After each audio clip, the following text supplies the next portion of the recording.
성광의 가족 여러분, 안녕하십니까? 오늘은 시편 58편으로 구역예배 말씀을 묵상하는 날이 되겠습니다. 먼저 이 시편 58편에 나타난 하나님은 어떤 하나님이신 보겠습니다. 1절부터 2절까지는 정의를 말해야 하거늘 잠잠하고 올바르게 판결해야 하거늘 잠잠하고 중심에 악을 행하며 땅에서 손으로 폭력을 달아주는 통치자들을 꾸짖으시는 분이십니다. 3절부터 5절까지는 모태로부터 멀어졌고 나면서부터 곁길로 나아가 거짓을 말하는 악인, 그들의 독은 뱀의 독 같고 그들은 귀를 막은 귀머거리 독사 같고 술사에 홀리는 소리도 듣지 않고 능숙한 술객의 요술도 따르지 아니하는 독사 같은 그들임을 밝히시는 분이십니다.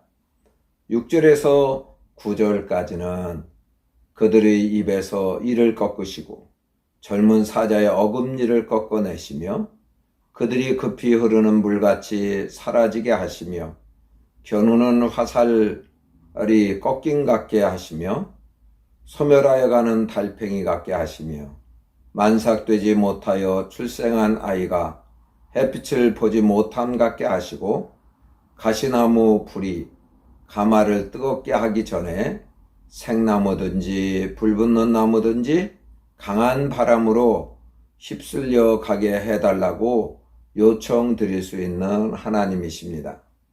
10절부터 11절까지는 의인이 악인의 보복당함을 보고 기뻐하고 그의 발을 악인의 피에 씻을 것이며 그때에 사람의 말이 진실로 의인에게 갚음이 있고 진실로 땅에서 심판하시는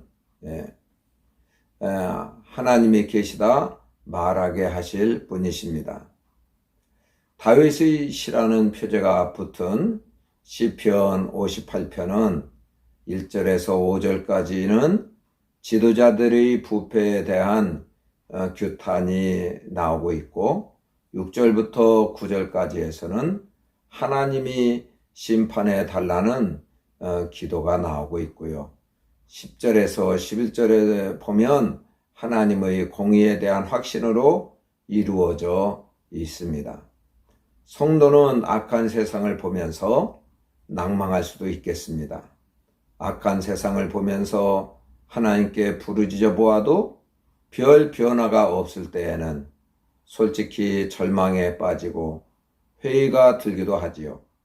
하지만 하나님의 침묵이 하나님의 세상을 포기하셨다거나 세상에 무관심하다는 의미는 결코 아닙니다.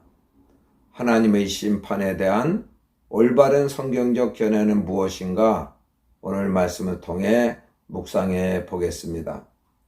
세상 어디든 불의한 세력이 있게 마련이고 그 세력이 나라나 공동체 전체를 좌지우지할 만큼 강력할 때도 종종 있습니다. 그런 세력은 때로 4절에서 보듯 뱀의 독처럼 치명적이고 6절에서처럼 사자의 어금니처럼 강력하지요. 그래서 세상의 악에 대해 감히 대적할 용기도 내지 못한 채 그 어둠의 세력에 순응하며 사는 것이 최선인 것처럼 보이기도 합니다. 심지어 통치자들마저도 정의를 말하지 않고 올바른 판결을 해야 하는 사람들도 잠잠하고 있는 안타까운 시절이 계속되기도 합니다. 실로 세상에는 소망이 없어 보입니다. 하지만 성도는 사람을 보고 세상을 보며 낭망하고 포기해서는 안 됩니다. 죄와 불의를 보며 애통하고 저항하는 것이 성도의 본분입니다. 성도들은 하나님의 말씀을 기준으로 삼아야지 세상 풍조를 기준으로 삼으면 세상과 함께 망해가는 지름길에 들어서게 되는 것이죠. 성도는 항상 깨어있는 파수꾼이 되어야 합니다.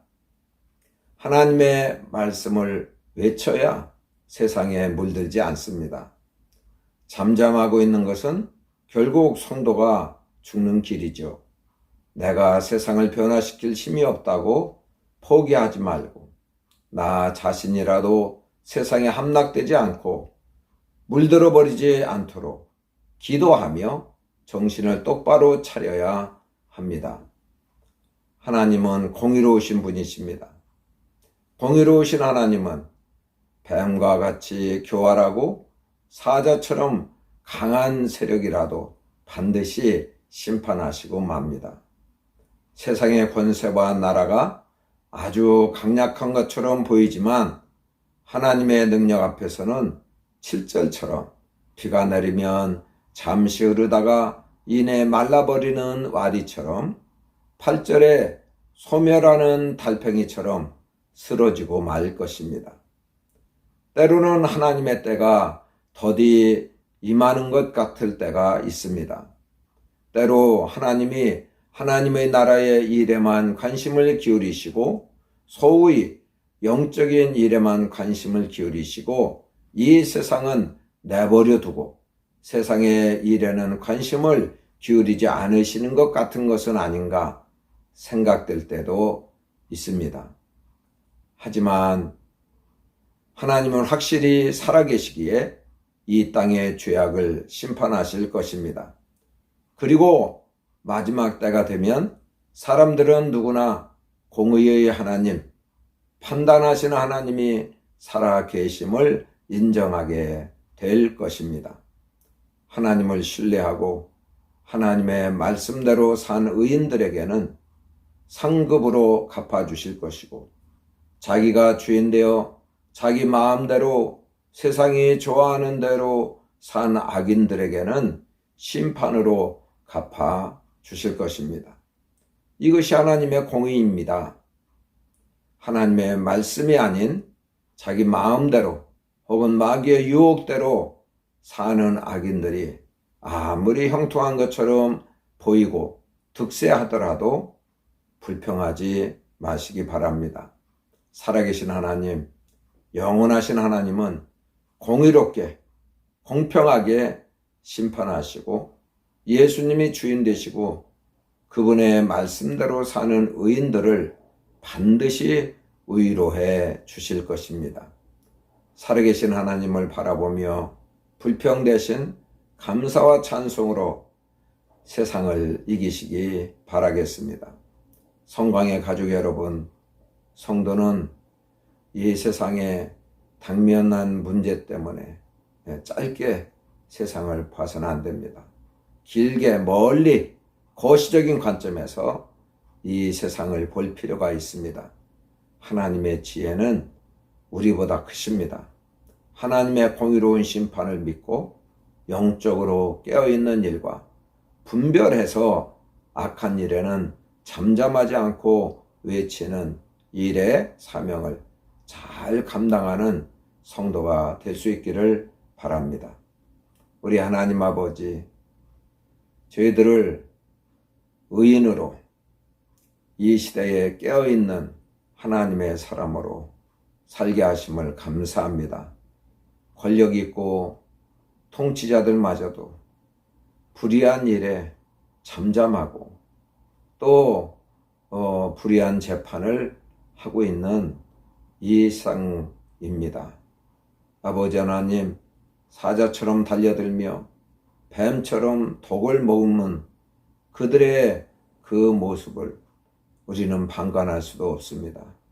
하나님 앞에 기도하며 그들의 일을 꺾어달라고, 그들을 멸해달라고, 이 악한 세력에서 건져달라고 우리는 기도할 수밖에 없습니다. 하나님 아버지, 참으로 하나님이 살아계시기에 하나님의 심판이 있으시기에 반드시 이 세상이 하자는 대로 하지 않고 또 저희들이 하나님의 말씀을 따라 순종하면서 세상을 거스려 살아갈 때에 세상은 조롱할지도 모르겠습니다. 그러나 힘들고 어렵지만 끝까지 하나님 말씀대로 순종하며 사는 믿음의 사람들, 의인들에게는 하나님이 상급으로 갚아주실 줄을 믿습니다. 우리 아버지 하나님, 악인들에 대해서 가혹한 심판을 분명히 하실 것을 믿습니다. 우리 아버지, 끝까지 주님을 신뢰하게 하여 주옵시고 세상에 함몰되거나 매몰되지 않게 하여 주옵시며 세상 따라가지 않고 하나님 바라보며 하나님의 말씀에 순종하며 하나님의 인도대로 살아가는 저희들 되게 하여 주십시오. 감사하고 예수님 이름으로 기도 올려옵나이다. 아멘.